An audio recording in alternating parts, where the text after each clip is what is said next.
What's up, guys? I'm LQ. This is the LQ Review. Thank you so much for joining me here on my YouTube channel. This is where we talk about all the geeky, nerdy stuff that we love to talk about. Movies, video games, comic books, TV shows. If it's geeky, if it's nerdy, this is where we talk about it right here.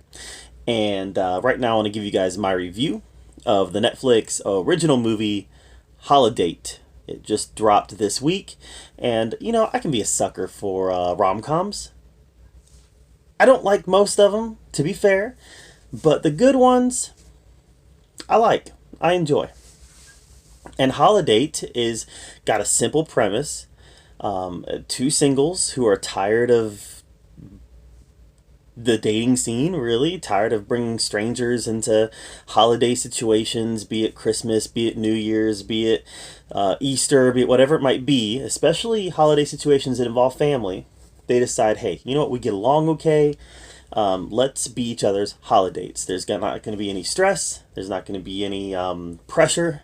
We're just each other's date insurance, and it's even more than date insurance. It's we are each other's excuse to not have a real date there. So that being said, it's a simple enough premise, and you know what's going to happen, right? You know, it's a rom-com. It's formulaic. You know that these two are going to fall for each other. It's on the poster. But so it's simple and it's predictable. And to be honest with you, I don't know what the right word is. It's not boring, because it's not boring. It's predictable to the point where you feel like you can write the script. That's how predictable it is. Like somebody gives you the premise of the movie, you're writing the script right along with the screenwriters. That's how predictable and formulaic I found this. It all lives or dies off of the performance of the two lead actors.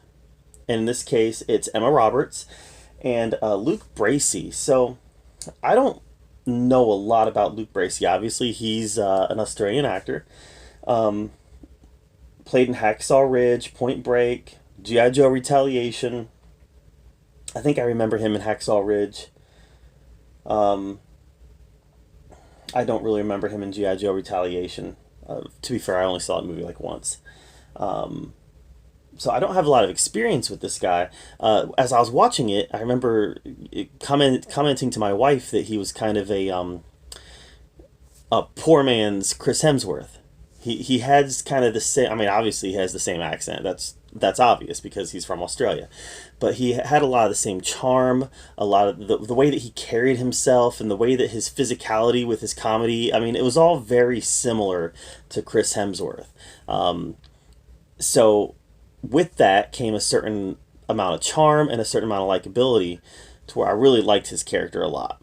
He was very sarcastic, very witty, and very funny. And his response to a lot of situations that they were in throughout the movie was dead on and really funny and entertaining. To that end, Emma Roberts, who I'm not a huge Emma Roberts fan. I'm not saying she's a bad actress, because she's not. She's a good actress. But she usually doesn't star in things that I'm really into. Obviously, I really remember her mostly from Scream 4. And most of you are probably like, what? How do you not remember her mostly from this role? Blah, blah, blah, blah, blah, blah. That's the one I remember her most from, is Scream 4. She did a good job here. She did a good job. I really enjoyed her character. She starts out as not an entirely likable character, but then she really evolves into somebody that you're really rooting for her and you're rooting for them. And yeah, it was. She did a good job. And what was even better about it, Emma Roberts and Luke Bracey. I keep having to look back to his name. Emma Roberts and Luke Bracey is the fact that they had great chemistry together, and you could tell they were having fun making this movie together, and their jokes together were really well done and really entertaining. There was a character that I did not love in this movie, and that character was I think that character was played by, there it is, Kristen Chenoweth played Aunt Susan. So Aunt Susan is Emma Roberts' aunt, her mom's sister, and she kind of plays a cougar. Always after younger guys, bringing a different guy to every single holiday, and she's the potential mirror for Emma Roberts' character. Like, if you keep going, this is what you're gonna end up as. Is this character is your aunt? You're gonna end up just like your aunt. And I found normally I find Kristen Chenoweth to be funny. I find her to be charming. I find her to be fun to watch on screen. This was painful. This was painful. I did not like her character. I did not like her characterization of her character. And for whatever reason, I don't think the director did either, because he chose a lot of bad angles to film her from. Now she's gotten older. She's had I think she's had some work done. But for whatever reason, this dude or girl, I don't remember who the director is. Who directed this? Directed by John Whitesell. So it's a dude. For whatever reason, he just got some angles on her that just did not work. It made her look older than she was. It just did not. It was not very flattering to her. So I didn't care for her character at all. Didn't care for her characterization, but I also didn't care for the way that she was presented, and that wasn't necessarily entirely her fault. But it just, her character didn't work for me. I understand where they were trying to go with it. They're trying to give a potential future for Emma Roberts, but it just didn't work for me. Again, it was a very formulaic.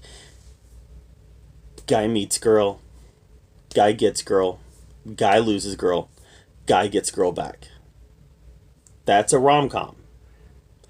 And all of that, spoiler alert, all that happened here. All right. But was it a good movie? Did I like it?